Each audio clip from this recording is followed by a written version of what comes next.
Entendre la voix de Christ tabernacle pour que cela puisse continuer.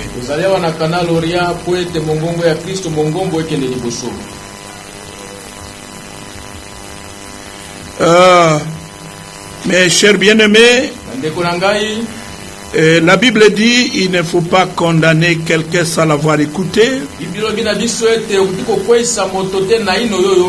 Vous devez d'abord écouter quelqu'un et ensuite le condamner. Parce que la Bible dit la loi de Dieu est qu'on écoute quelqu'un avant de rejeter ce qu'il va vous dire. Voilà le but de la voix de Christ tabernacle. Nous émettons aujourd'hui sur la fréquence modulée 89.0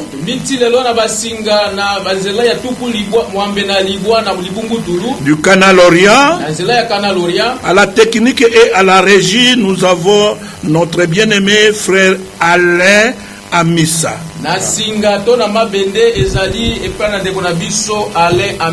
Et à la lecture et à l'interprétation, vous avez votre serviteur Christian Mbembe.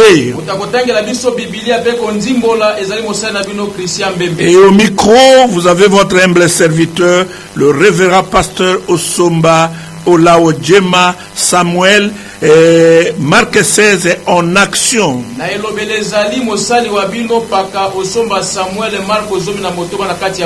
Notre thème, c'est toujours le même thème. Les potences d'un prophète. Et avant que nous puissions entrer, nous allons lire la parole. Nous prenons Amos chapitre 3, verset 6. Sonne-t-on de la trompette dans une ville sans que le peuple soit dans l'épouvante? Arrive-t-il un malheur dans une ville sans que l'Éternel en soit l'auteur? Car le Seigneur l'Éternel ne fait rien sans avoir révélé son secret à ses serviteurs le prophète. Et nous irons aussi dans Malachie chapitre 4.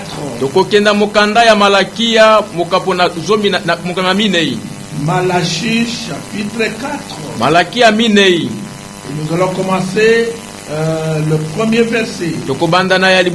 Car voici les jours viennent, arda comme une fournaise. Tous les hautains et tous les méchants seront comme du chauve. Les jours qui viennent les embrassera. L'Éternel des armées, il ne leur restera ni racine ni rameau. Pour vous qui craignez mon nom, se lèvera le soleil de la justice, et la guérison sera sous ses ailes. Vous sortirez et vous sauterez comme des veaux d'inétable, et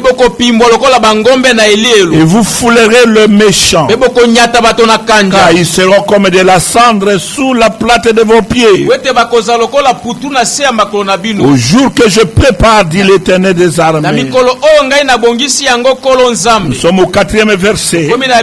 Souvenez-vous de la loi de Moïse, mon serviteur,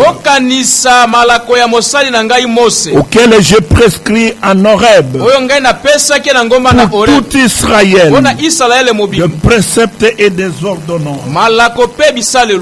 Verset 5. Voici, je vous enverrai Élie le prophète, avant que le jour de l'Éternel arrive, ce jour grand et redoutable. Il ramènera le cœur des pères à leurs enfants et le cœur des enfants à leurs pères, de peur que je ne vienne frapper le pays d'interdit. Que Dieu bénisse la lecture de la parole et que le Saint-Esprit lui-même vienne pour nous interpréter cette parole. Notre thème, comme toujours, les potences d'un prophète. Nous avons attendu la fois passée. La Bible nous dit qu'un prophète, c'est un voyage. C'est quelqu'un qui voit de loin des visions. Dans la vision, des choses et des événements que Dieu va accomplir dans le futur. Dieu lui montre ça. Et le prophète vient et annonce cela aux gens. Un enfant nous est né. Un fils nous est donné. Et la domination reposera sur son épaule. On l'appellera Dieu puissant, Père éternel, Prince de la paix. Une vierge concevra. Elle enfantera un fils. On lui donnera le nom d'Emmanuel. C'est-à-dire, Dieu sera ensemble avec les gens. Esaïe a vu ça dans une vision. Et il a prophétisé la venue du Messie sur la terre. Michel avait vu ça dans une vision. Dieu le lui a montré comment cet enfant viendrait sur la terre. Où naîtra cet enfant. Et toi, Bethléem Ephrata, petite d'entre le millier, de toi sortira pour moi celui qui pètera Israël, celui qui dominera Israël, dont son origine remonter aux temps anciens, au jour de l'éternité. Écoutez mon peuple, je prends en témoin le Seigneur l'Éternel, car voici l'Éternel sort de sa demeure, il descend, il marche sur les autels de la terre. Michel a vu cela dans une vision. Et après 712 ans,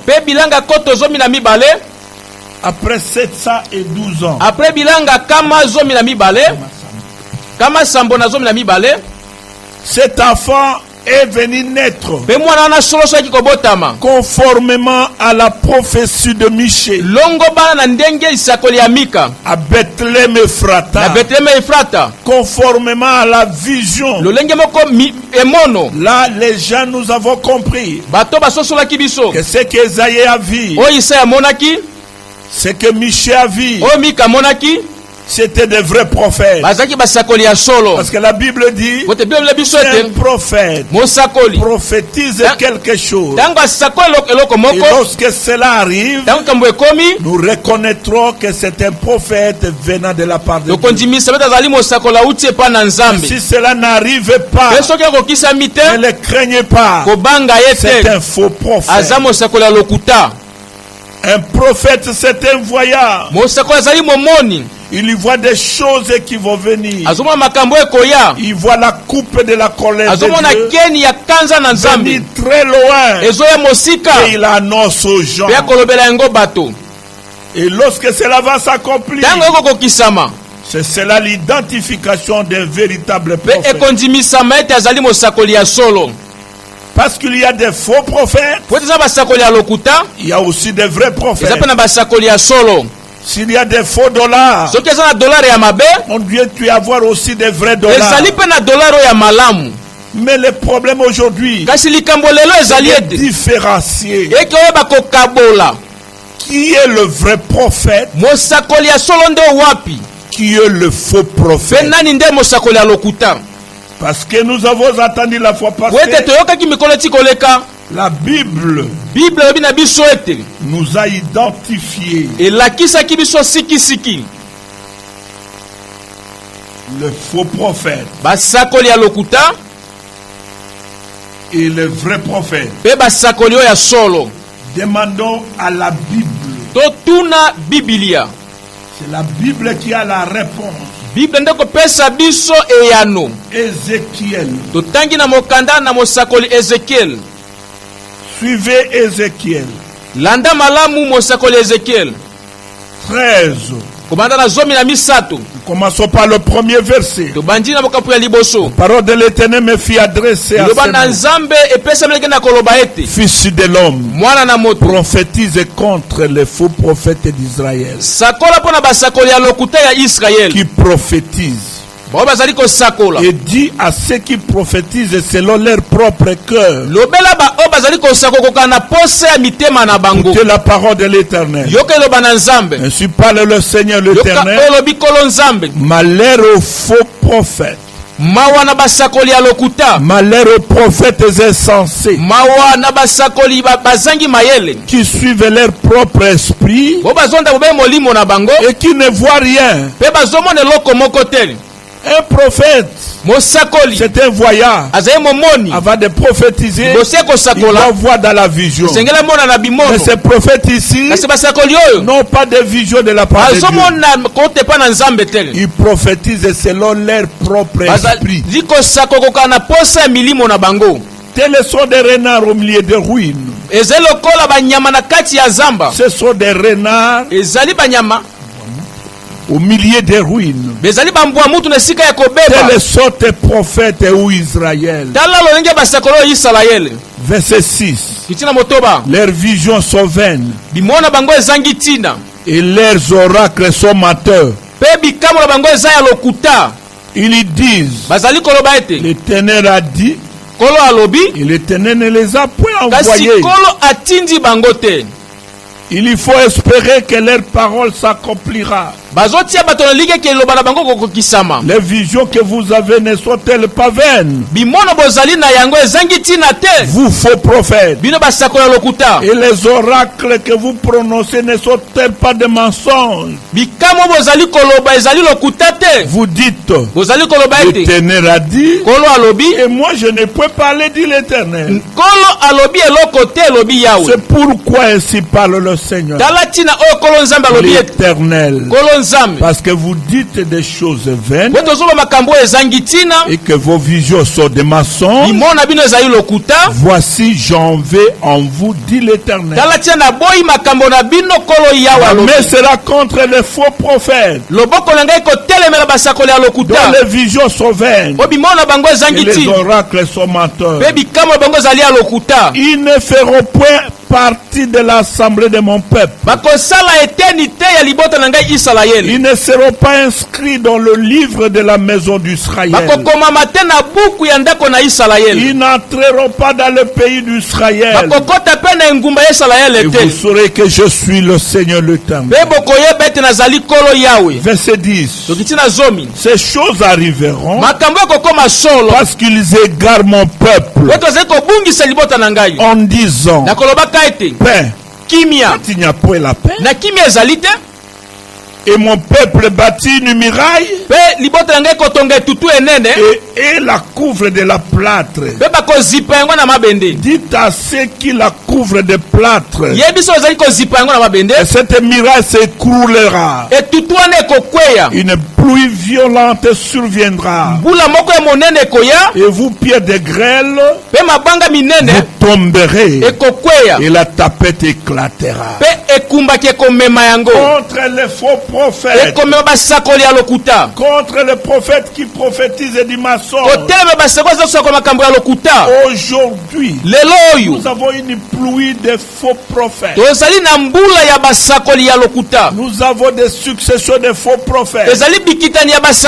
Nous les reconnaîtrons conformément à la parole du Seigneur. Voilà pourquoi la Bible vous avertit. Ne suivez pas n'importe quel prophète. Avant de croire à ton prophète, prenez-les, prenez ce qu'il vous dit, ramenez à la Bible. Si les prophètes ne parlent pas selon la Bible, ne les croyez pas. Éloignez-vous de lui. Aujourd'hui, nous avons des faux prophètes dans les églises. Un véritable prophète doit nous prophétiser. Dites-nous les choses qui ne sont pas encore arrivées. Et lorsque cela s'accomplira, nous saurons que c'est Dieu qui a parlé. Vous connaissez le problème de cette sœur. Vous avez déjà attendu. Mais vous commencez à prophétiser. Ce n'est pas une prophétie. La prophétie, c'est de dire quelque chose que personne ne connaît. Sauf celui à qui cela est concerné. La chose est répandue partout. Vous dites, moi je suis prophète et je vais prophétiser. Il y a des prophètes aujourd'hui qui sèment des troubles dans le foyer des enfants de avec des fausses prophéties. Cette maladie que vous avez ici, c'est votre tante au village qui est en train de vous tuer. Votre maladie là-bas, c'est votre papa qui est dans votre parcelle. C'est celui qui est venu vous tuer pour prendre votre richesse. Et l'homme sans connaissance, il vient, il chasse son père. C'est une malédiction. Un faux prophète. Ce ne sont pas des prophètes de la Bible. Nous les appelons des féticheurs. Tous les féticheurs qui étaient en train de prédire des histoires par la main, par la figure. Aujourd'hui, vous ne les verrez plus dans les centres-villes. Ils sont tous devenus des pasteurs. Ils ont pris des Bibles. Ils ont ouvert des églises. Il y a des faux prophètes qui s'attendent même avec de brebis pour prophétiser du mensonge. Vous direz tel et tel nom. Quand tu vas m'appeler sur tel numéro, ah, c'est sœur tel. Non, ne parle pas. Tu as un tel problème. On a volé ton argent. Dans 3 jours, tu trouveras ton argent. Il y a autant de biens.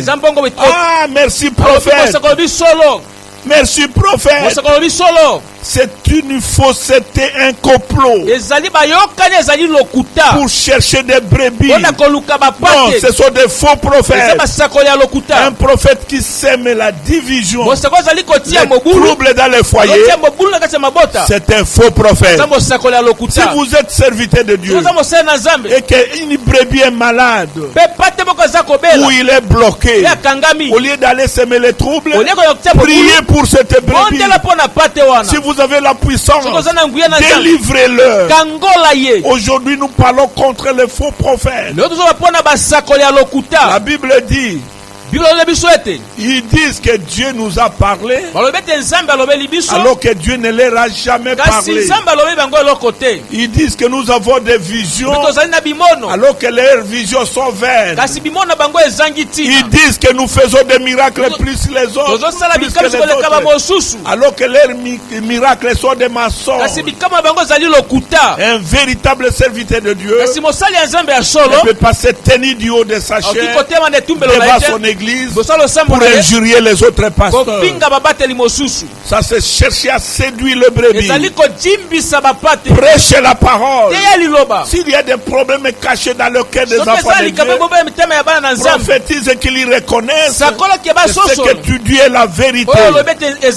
Mon cher faux prophète, je te conseille aujourd'hui de pouvoir suivre la voie de la vérité. Nous avons encore à attendu que chaque prophète vient à son temps convenable. Avec son ainsi dit le Seigneur. Noé était venu à son temps convenable. Avec son ainsi dit le Seigneur. Le ainsi dit le Seigneur du temps de Noé, c'est de construire l'arche. Que les gens viennent construire avec Noé l'arche. Parce que bientôt il y aura le déluge. Et ça va submerger le monde entier. C'est lui qui construira l'arche sera sauvé par l'arche. Et l'arche c'est le type de Christ. L'arche c'est le type de la parole.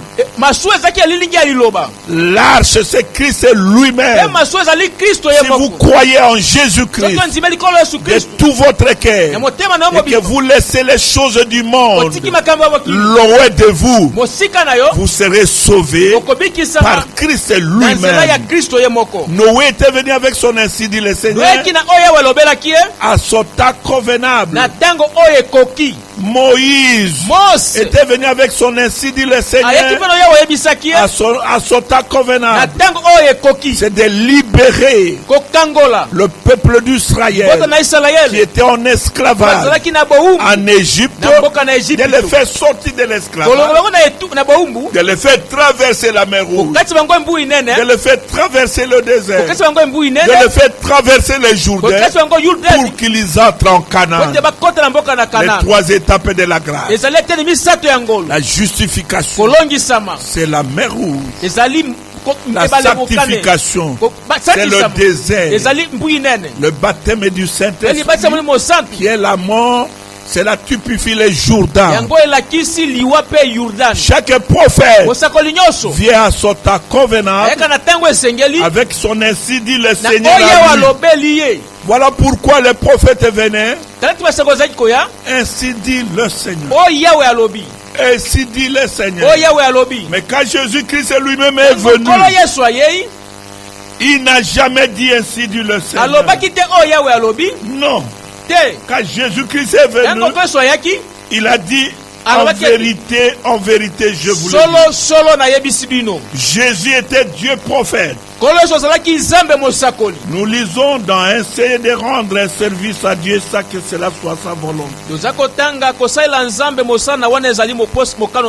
Prêché par le prophète de Dieu, William Mario Branham. Et je vais vous prouver aujourd'hui que Branham c'était un prophète selon la Bible. Tout ce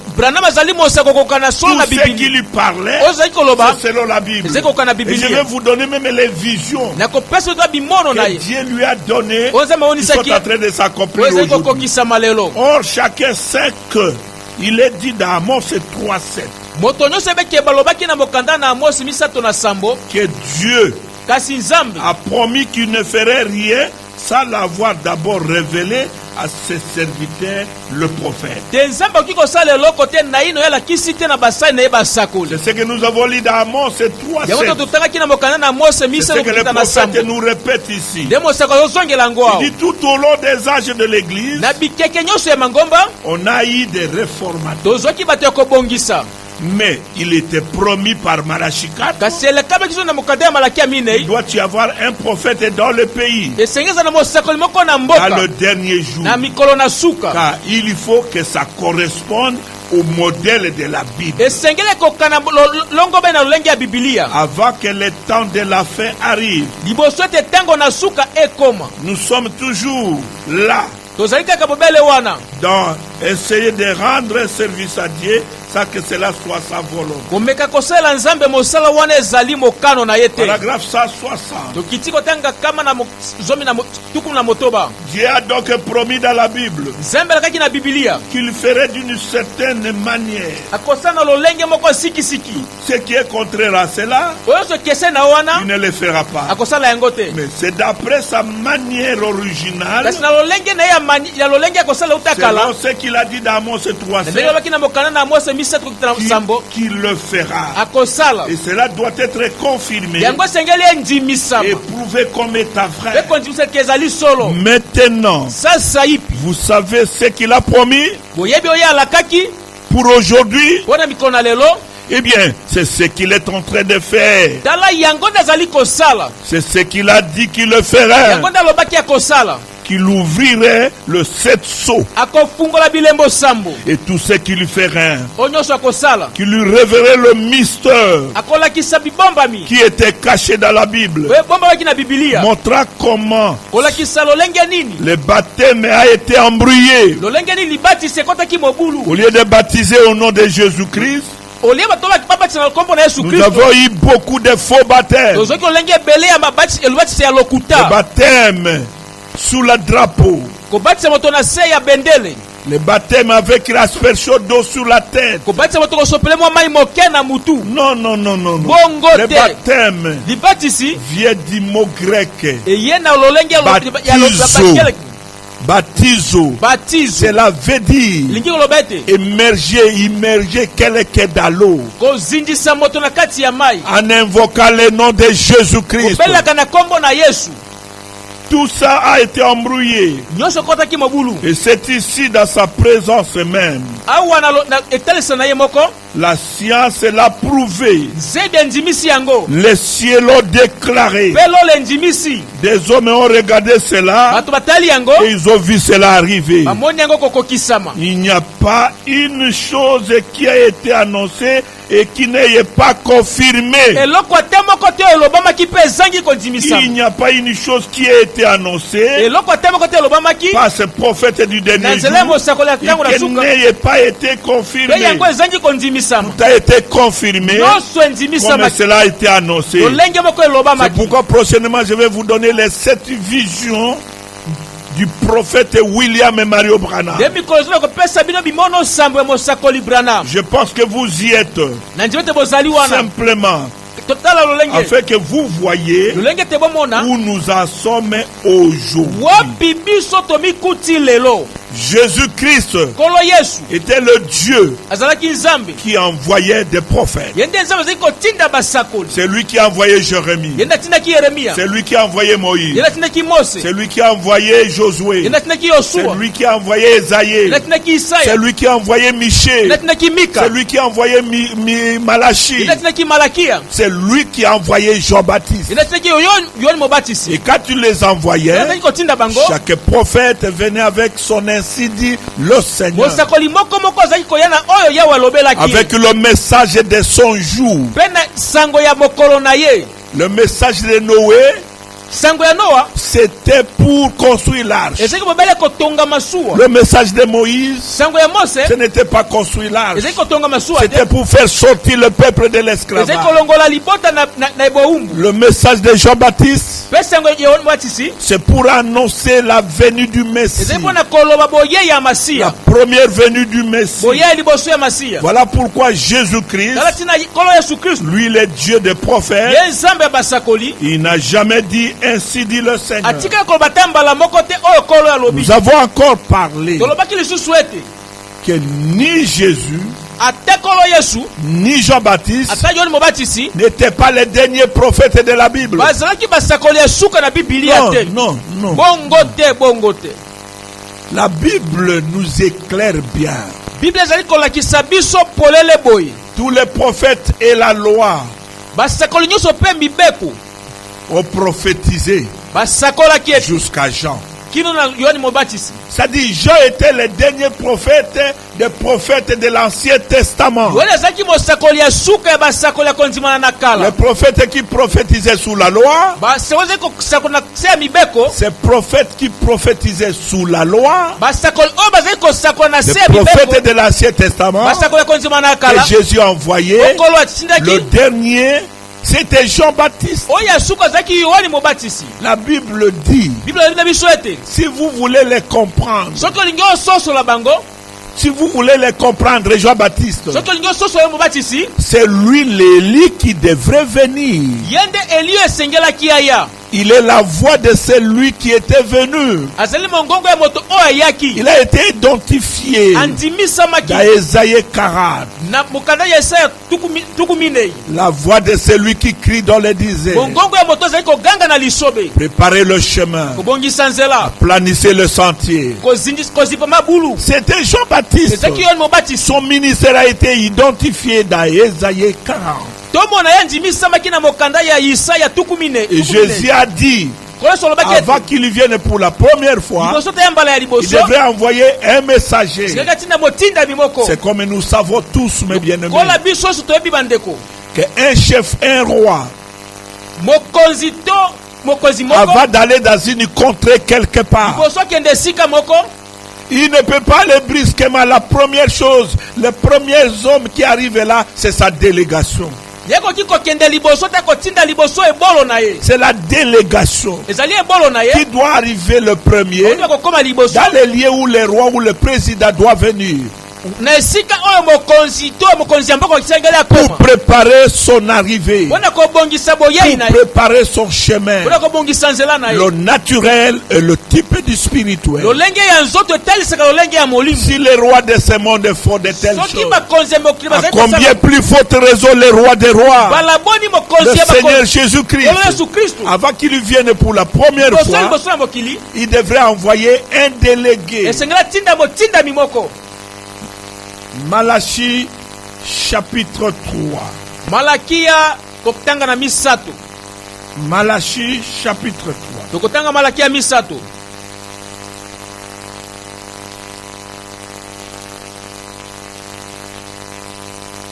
Et dans Malachie, qu'est-ce que cela nous est dit? Malachie chapitre 3. Voici, j'enverrai mon messager. Ça, c'est l'Éternel lui-même qui parle. Il préparera le chemin devant moi. Et soudain entrera dans son temple. Le Seigneur que vous cherchez. Et le messager de l'Alliance que vous désirez. Voici, il vient, dit l'Éternel des armées. Avant que l'Éternel lui-même descende, il a promis qu'il enverra son messager. C'est un prophète messager qui vient préparer le chemin du Seigneur devant lui.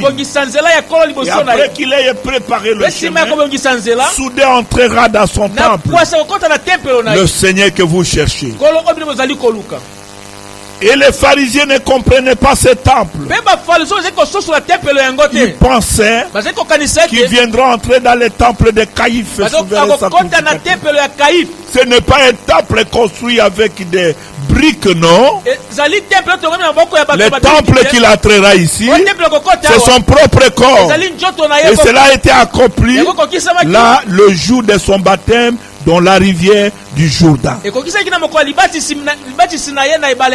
Après que Jean-Baptiste l'ait baptisé, la Bible nous dit, les cieux s'ouvrirent et on a vu l'Esprit de Dieu descendre comme une colombe et se poser sur lui et entrer en lui, et une voix sortie de cieux, ce parole, une voix sortie de cieux. Voici mon fils bien-aimé que j'aime tant. Écoutez-le. C'était Dieu lui-même. Dieu sous la forme de la colombe. Dieu sous la forme de la colonne de feu. Entra dans le corps de Jésus-Christ. Et dès que Jésus sortit de l'eau, il est allé dans le désert pour faire un jeûne de 40 jours, 40 nuits. Et le diable le suivit là dans le désert. Et il le tâta 3 fois. Dans la popularité, Jésus l'a vaincu. Dans la famine, Jésus l'a vaincu. Dans l'adoration, Jésus l'a vaincu. Il lui a dit, Satan, il est écrit que tu adoreras le Seigneur ton Dieu seul. C'était Dieu qui était entré dans son temple.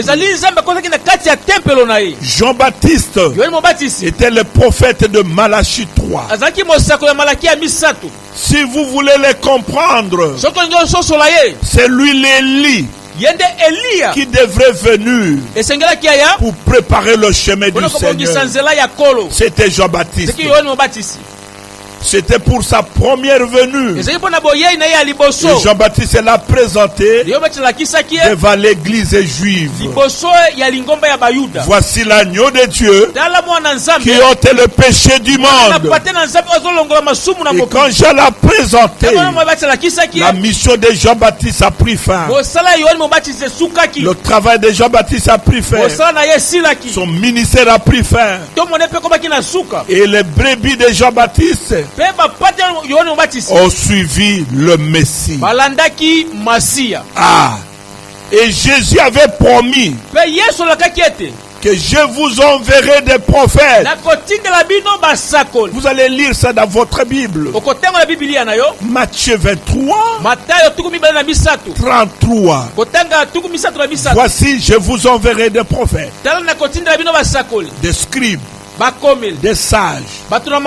Vous tuerez les uns, vous lapiderez les autres, afin que retombe sur vous tout le sang innocent qui a été répandu sur la terre depuis le sang d'Abel jusqu'au sang de Zacharie, fils de Bachari, que vous avez tué entre l'autel et les temples. Et Jésus a continué à envoyer des prophètes. Jean-Baptiste n'était pas le dernier prophète. Non plus Jésus n'était pas le dernier prophète. Jésus était le prophète de Dieu. Il a envoyé des prophètes à Jérusalem. L'un d'eux était nommé Agabus. Il a prophétisé une famine. Et cela était arrivé sous le règne du roi Claude. Nous avons vu même à Damas, il y avait le prophète Ananias. C'est celui qui a baptisé Paul. Lorsque Paul a rencontré la colonne de feu, il a rencontré Jésus-Christ sous la forme de la colonne de feu. Dieu l'a aveuglé. Et Jésus lui a dit, va à Damas. Va à Damas.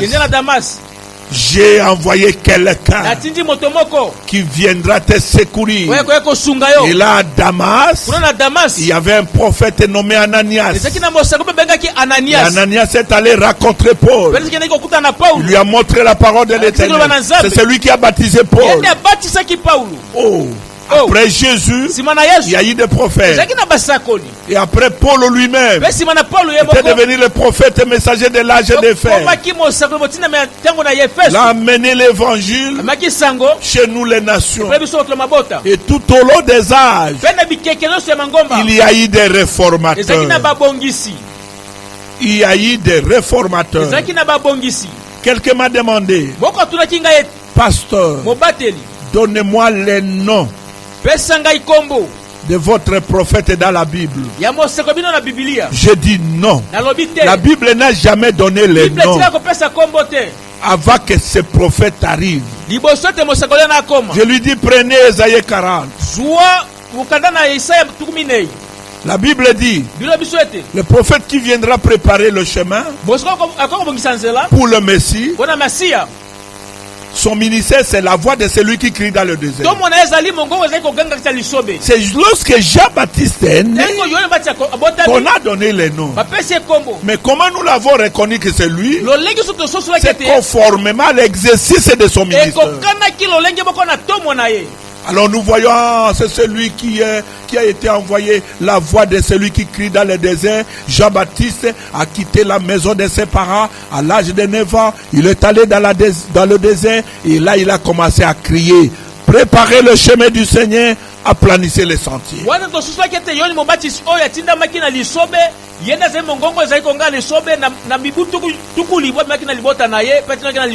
À l'âge de 9 ans, il a quitté sa famille. Il est allé dans le désert. Et il est retourné à l'âge de 30 ans. Dans le désert, il n'avait pas de lame pour raser le barbe. Il n'avait pas de ciseaux pour coiffer le cheveu. Il mangeait des sauterelles. Et c'est là qu'il a été enseigné que c'est lui à qui vous verrez la colonne de feu venir sur lui. C'est lui le Messie. Et quand il a vu ça dans le rivière Jourdain, il a reconnu que le Messie que je suis venu annoncer sa venue, le voici, il est là. Il en est de même. Comme il a fait pour sa première venue, Jésus a aussi promis que dans le dernier jour, avant qu'il vienne frapper ce pays d'interdit, il doit envoyer aussi un messager. Voilà là où nous chutons aujourd'hui. Car voici le jour vient, arda comme une fournaise.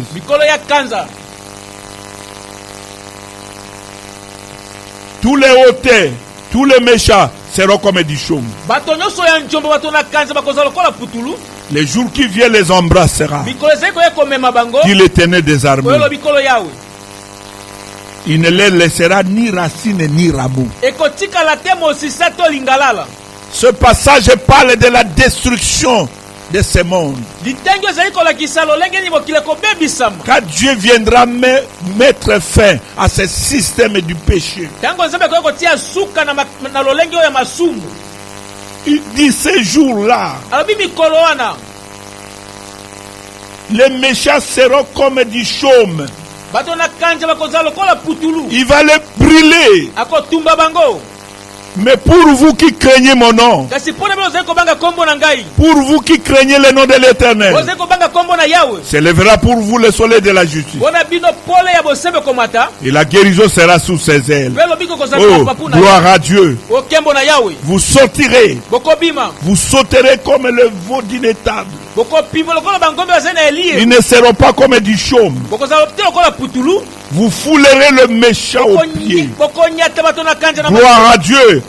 Pour ceux qui craignaient l'Éternel, pour ceux qui vivraient la parole, pour ceux qui marcheront avec la parole, vous allez fouler le méchant sous vos pieds. Et les méchants seront comme la cendre sous la plate de vos pieds. Au jour que je prépare, dit l'Éternel. Encore, descendons.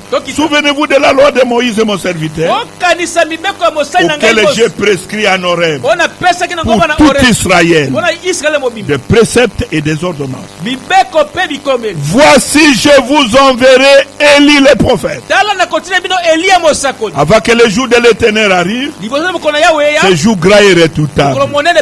Il ramènera le cœur des pères à leurs enfants et le cœur des enfants et à leur père, des pères que je ne vienne frapper le pays d'interdit. Ça c'est pour la destruction de ces mondes. Ici il y a des missions qui sont liées à ça. Jean-Baptiste, le prophète Élie de Malachie 3, son ministère est inséré ici avec l'Élie de Malachie 4. L'Élie de Malachie 4, ce n'était pas Jean-Baptiste. Si c'était Jean-Baptiste, ce monde serait déjà brûlé. Parce que la Bible dit, avant que le jour de l'Éternel arrive, avant qu'il vienne frapper le pays d'interdit, il doit envoyer ses prophètes. Si c'est le message de Jean-Baptiste, ce monde serait déjà brûlé.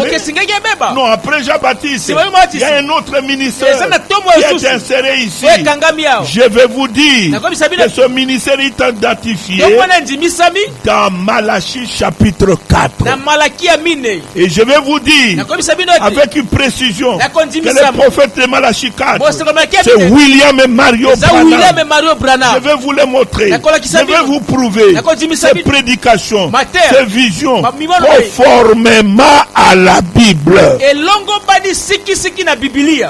L'Amérique a combattu. Le monde entier a combattu ce ministère. Les démons ont combattu ce ministère. Mais partout se trouvait ce message. Il y a la puissance. Il y a l'ampleur. Et il y a les visions correctes.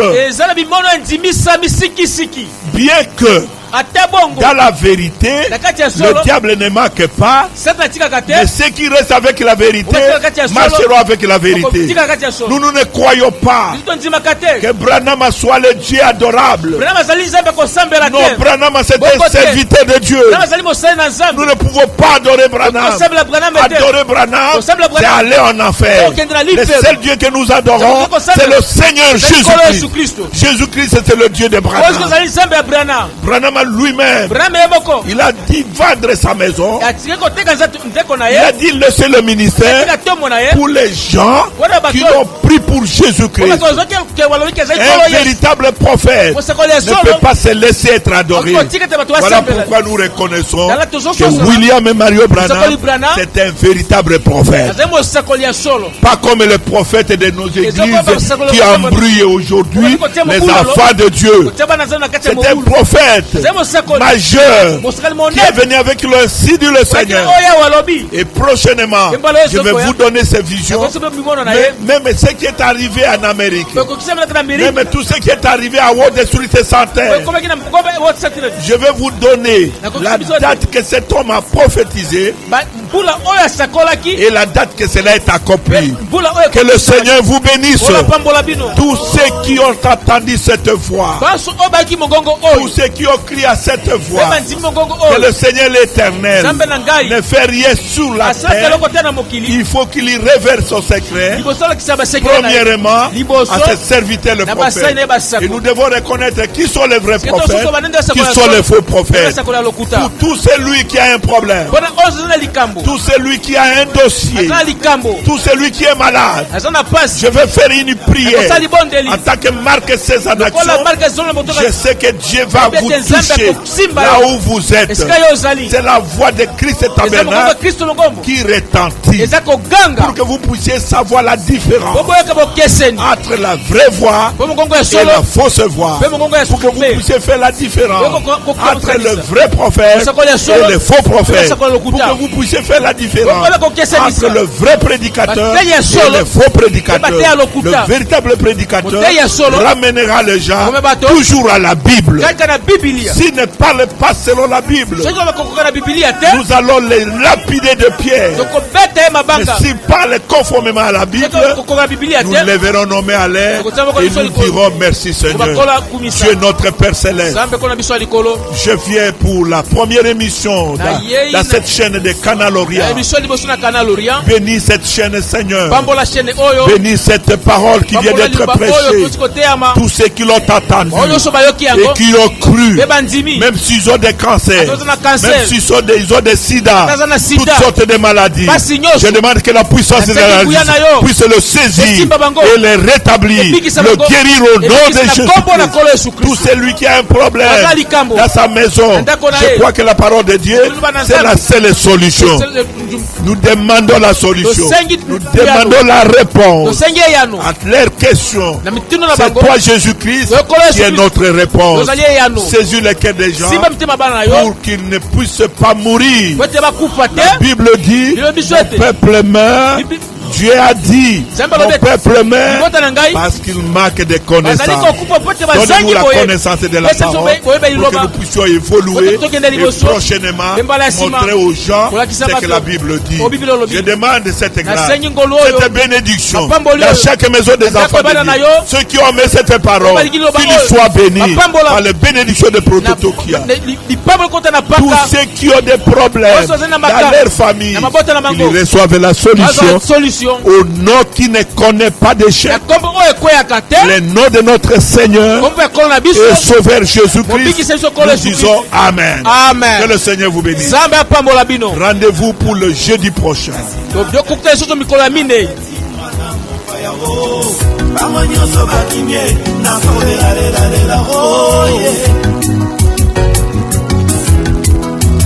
C'est le soir qui détermine